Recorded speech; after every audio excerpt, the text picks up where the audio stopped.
Well, good morning, everybody. Hope you're having a fantastic day. Uh, my name's Jason. We're going to get started with the PandaPlanner Beta version 1.2.9 race engineering software. I think it's exciting stuff. This all started years ago when I was doing the planning for race engineering, and I would do all of these calculations by hand just to try to figure out, what I should expect. And I'm sure y'all have done the same things too. But I've made a handy app for it to do it for you automatically now. Grab a cup of coffee, get yourself logged in. Panda-planner-production.up.railway.app loads in your browser, so it doesn't actually download to your computer. It doesn't download to your phone. It should run in any browser across any platform. If it doesn't, send me a comment. Let me know. I'll fix it. It's beta software. It's uh, it's new, fresh out of the oven. So first of all, we want to log in. If you haven't logged in yet, you'll be given a opportunity to create an account. You'll sign terms and agreements because legal stuff. And then once you do, you'll be taken to the Panda Planner page. Actually, it should land you right here at Pitwall. And that's the first thing you'll see. Now, like anybody that's getting ready for a race, say you're getting ready for Daytona in a couple of weeks. I know I am. I want to research that race, right? So you're going to start right at the beginning. Race research. And then we just get to enter our name, right? It's Daytona. That's what we're searching for. And look at that. We get populated some information here. Now it says there's 2 races from the database. And what I'm doing is every time I go and research a race, it triggers the software to actually go and collect that race from the race monitor data and bring it in locally. So the more this app gets used, the more information will be stored locally. And the more it's stored locally, the more intelligent the app can be in helping figure out what lap times might be, how many pit stops you might expect. Eventually, it'll have a database of every single car type that's run, so you can compare your E30 or your NA Miata to every other NA Miata that's run at this track. There's some of that information is in there now, but it's still being processed. So if we're getting ready for the 14-hour Daytona race, and we want to know what happened last year, well, then we just find the Hawk Performance Daytona 14 Hours Champ Car and we select that. And now we're polling all of those results. It's importing the race data. It's going to make a liar out of me, isn't it? What a time for my internet connection to have an issue. Come on, you can do it.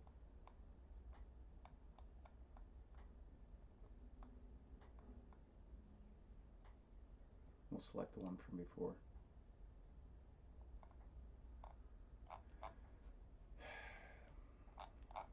No, really, I promise it all works.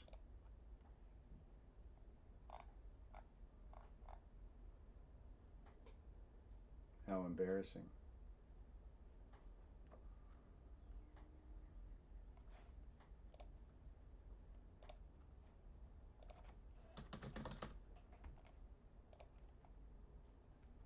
I'm gonna try it on another machine here and see if it'll pop up for us.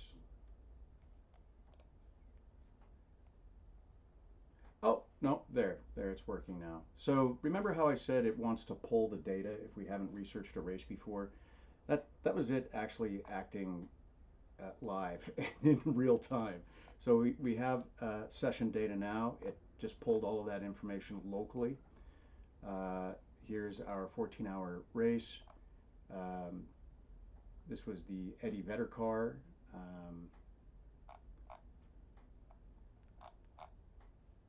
that was practice Daytona Beach. All right, let's go to. This is embarrassing when your own beta test doesn't work right for you, but it's now in our DB. We've selected it, 14-hour race. It downloaded it locally, and now we have, yes, this is last year's race. Team Salem, we have, they did 252 laps, 214 was their best, but I'm going to pull all of this data into a benchmark. I'm going to add that to the benchmark. And now, see, it shows DB, so we've harvested that race for everybody to use. So the next time you try this, or if you try this later, it should already be local. It won't take that delay like it did for me. Outsmarted myself. So here's the tire rack one. We select that. We're going to choose that 14-hour race. It loads. And here's the previous race results. We're going to add that to the benchmark. Now I want to add one more year. We'll do the year before that.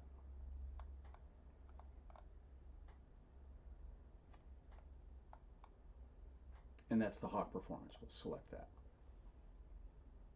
And it's importing it, so it's going to take it a minute to pull all that race data in, but then once it does, everybody gets the benefit of using it.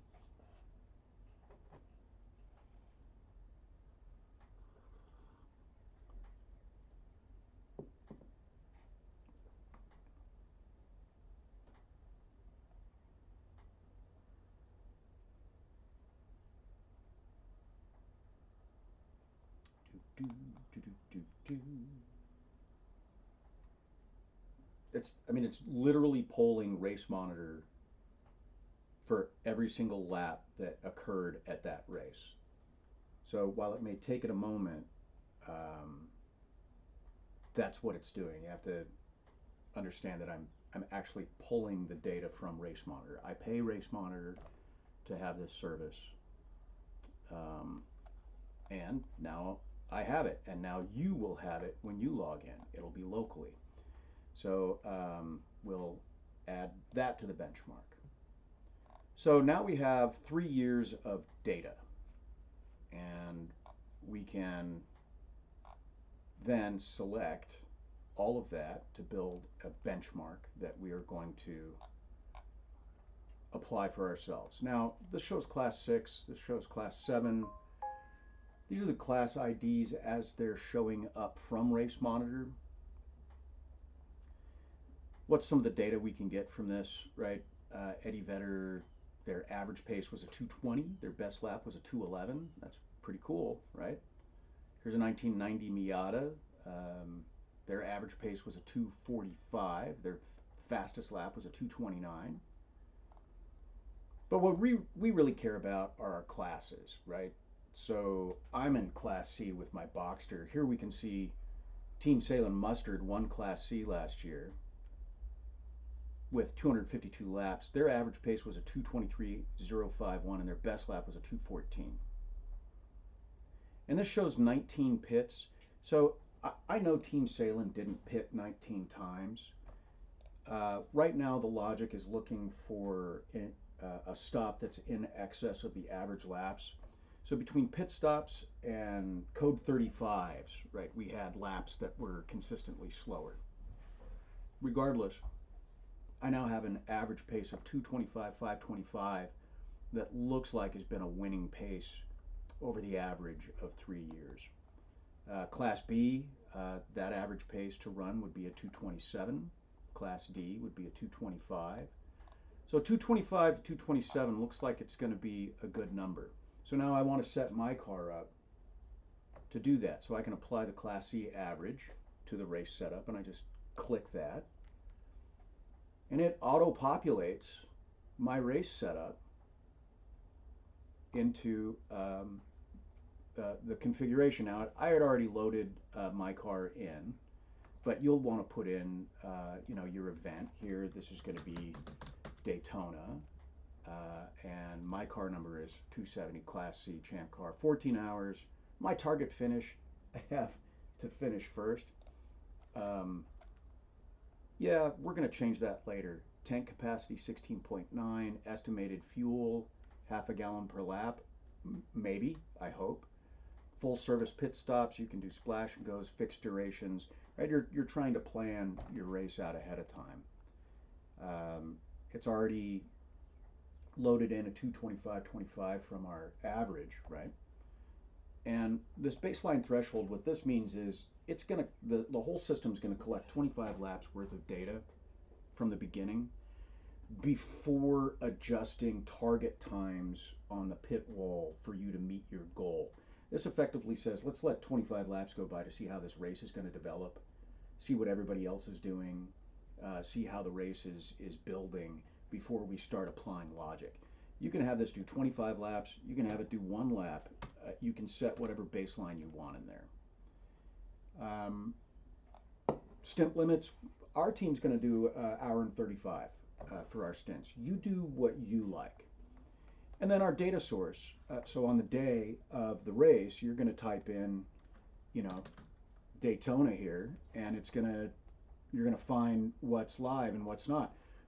So right now we do actually have a couple of live races. We've got a replay of Laguna. We have a replay of the U.S. Masters. And there's a live practice going on at South Boston Speedway right now. We'll save that for later. We'll bring that up in Race Watch and show you what that looks like.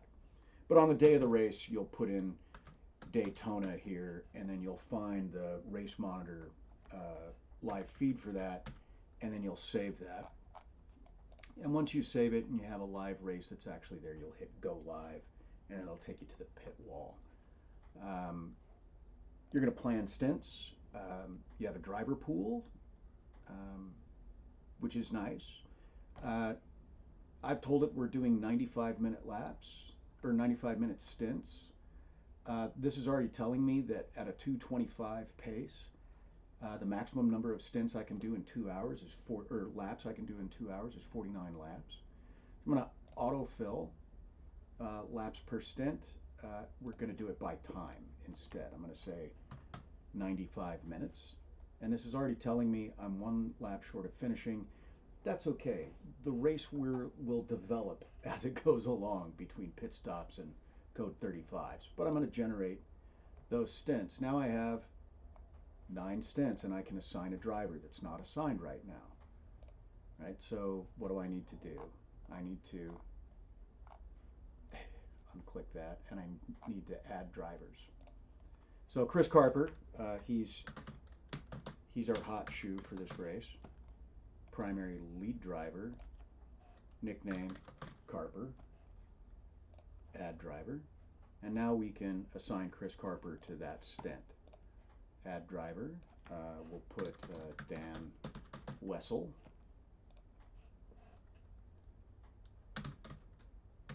He's a helicopter pilot, so I'm going to call him Choppa.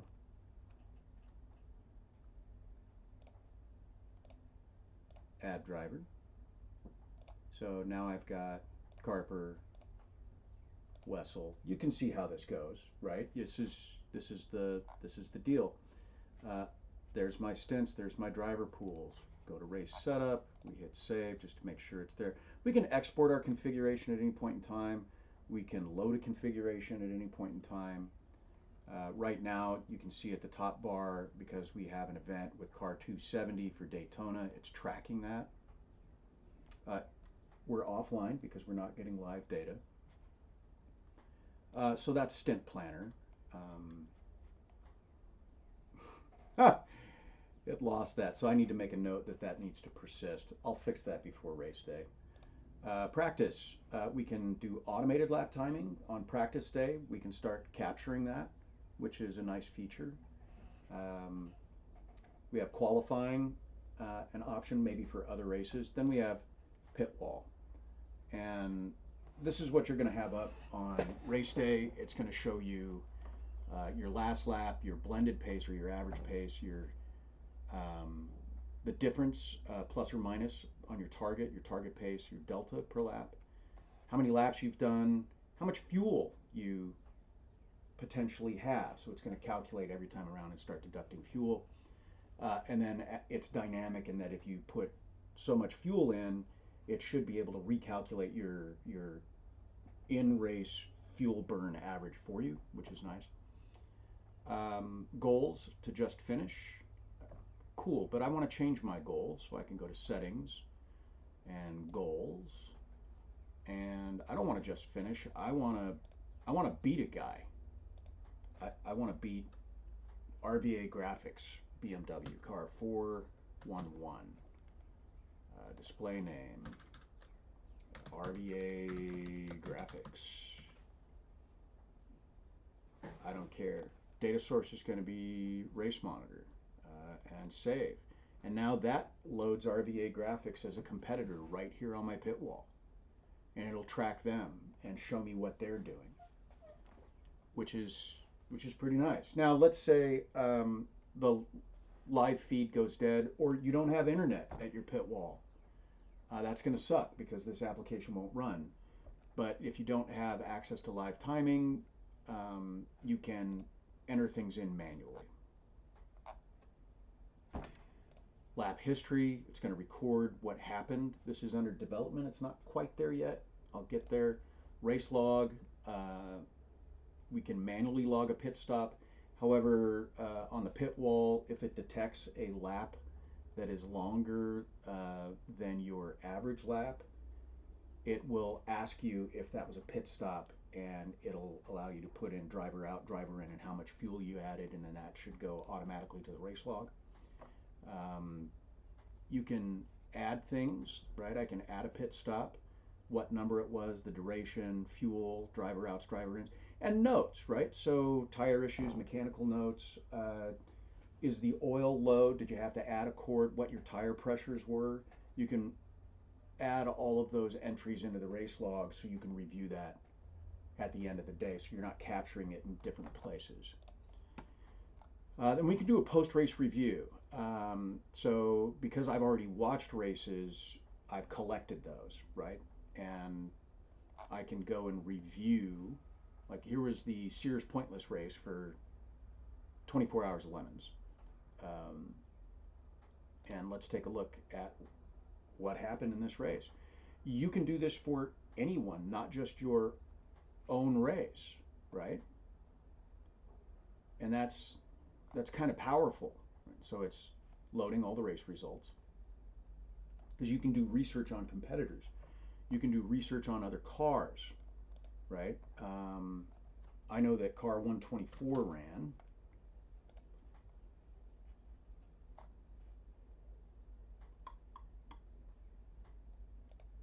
Maybe it didn't. Ha! Failing. 12.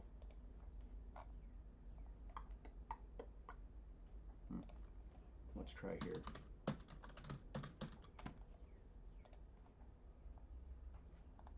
Series Pointless. Series Pointless. Car 124. There it is. Psycho Pooch Racing finished 161 laps, finished P3 overall. Average pace 221, best lap 205. They had a total of 6 stints that we automatically lapped based on pit stop time. So that's kind of cool. Now we can compare against another car in the field if we want. So this is where car 124 can say, what would I have to do to actually win? How did I compare against the guy that won? So Skid Games won, and now we have, you know, an average pace. Psycho Pooch's race, they averaged 221, and Skid Games averaged 217. There it is, just 4 seconds. Now we can look at the gap over time, and we can look at a position trace. Did they ever cross over? And Psycho Pooch never really approached Skid Games. But it's just a way to check yourself against another driver, which is pretty cool. So now we go to Race Watch. Let's see what's running live today. We've got South Boston. We've got Go-Kart, Yeelan. I have no idea where that is. But let's see what's going on in Boston right now. So I've selected the Boston race. We go to watch, and there's no live data. So not a good test of that. Okay, we'll stop watching that. Let's go to replay, formula, live, enter, watch. Okay, now we've got some live data coming through. What PandaPlanner does differently than Race Monitor is it automatically breaks you out into classes right from the beginning. And this is solving something that I was always frustrated with Race Monitors, that it didn't do a good job of allowing me to see what's going on in classes. You know, in talking with Kyle Lockrow, I asked him what he would want to see here, and he'd say, well, I want to know how fast the cars are going. So I can now hover over a car, and you can see their last lap speed was a 91.6 mile an hour lap. Their average speed is 76. Their P8 overall, they've done 3 laps in that class. I can click that, and now I break out over here, and I get their last laps done, their average speeds, in class overall, how many laps. It's just a better way to process the same data that Race Monitor is already providing. I just massage it differently than they do. And, you know, add nice little animations to show you when cars switch positions. That's what you're seeing here with the red over green, so that you get a sense of what's actually going on in the race. I haven't built in position change yet of, you know, how many positions they've gained or lost since the start of the race. That's something that I'll put on a development list, but it's just not there yet. Yeah, so what we can do now is we can fake like we're a part of this race, just see what's going on the pit wall. So I am going to go back to my race setup and pull up the Formula Car Challenge replay, and I'm going to say that I am car number 62. Okay, so data source, race monitor, formula, there's replay Formula Car Challenge, and I am car number 22. Save and go live. So now we can look at how live data is managed. Here's car number 22. It already had, you know, it had our original target lap of 2:23 in there, and it's changed now to 2:14. It's given us our estimated fuel. We've done 5 laps, so I told it we're burning half a gallon a lap, so we've got 28 laps to empty. Now right now we've got an active goal of beat number 4. So apparently there's a number 4 car in here, and that's what it's targeting for us. Let's see. Sorry, let me do that again. I expanded the field on the right. The field on the right shows us the active race that's going on at any point in time in any window. We can have the leaderboard while we're going back and forth. So whether we're watching a race or at pit wall, we always have our window here.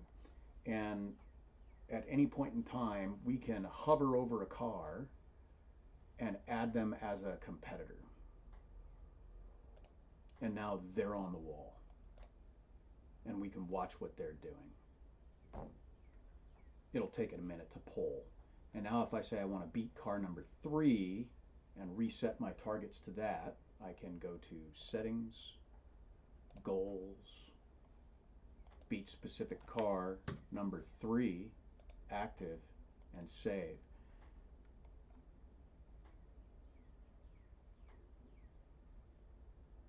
So to beat car number 22 wants to beat car number 3. And number 3 is showing, sorry, the current data is saying it's averaging a little bit faster, but I think we need a couple of laps to tick in before it's gonna really hold, because our blended pace here is off, so the data isn't quite right. This is saying that we can slow to 131 and still hold tight, That's kind of nice to know. Because this is showing a 14-hour race, uh, eventually car number 3 is going to pass an approximate number of laps with 13 hours remaining, but it's constantly working the logic to make sure that it's meeting your goal. This is some of the powerful stuff that you don't get with a slide rule calculator and what have you on pit wall, right?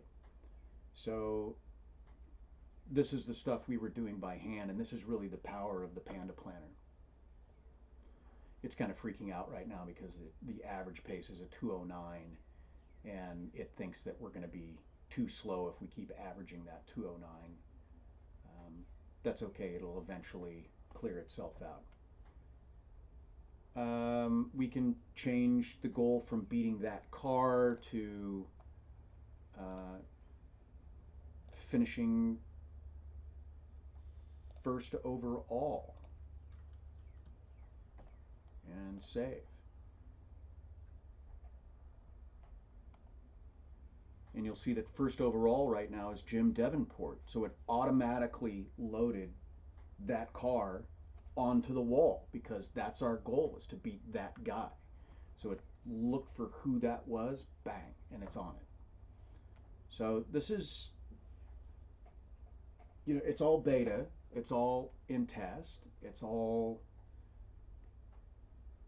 useful, powerful stuff, right? That we can use to plan our races, that we can use to manage our races. I'm hoping that somebody will actually stop for a pit stop, but I don't think they will. When they do, it records it automatically and shows a pit stop. If the track goes to yellow, the green flag changes to yellow, and it'll record them as yellow flag laps. If it goes to yellow, a banner will come up and give you a yellow pit stop strategy. How far along are you? Where are you in your race? When's the last time you pitted? When have your competitors pitted? How much fuel do you have left? And it gives you a rating score on whether to pit or not to pit. So it's already looking at your competitors and finding out what they've done to try to help you figure out if pitting right now makes sense, whether you undercut, overcut, what have you. So yeah, this is about a 30-minute demonstration. I think that's a good time to stop. I've recorded this. I'm going to put it up on the YouTube channel, and then I'll send a link into Champ Car and Lemons for a demonstration of to save it there, so y'all can go back and look at it. But yeah, go get your login. The link is in the comments, and let me know if you have any questions. That's it. I'm Jason, Trash Panda Racing. Have a great day.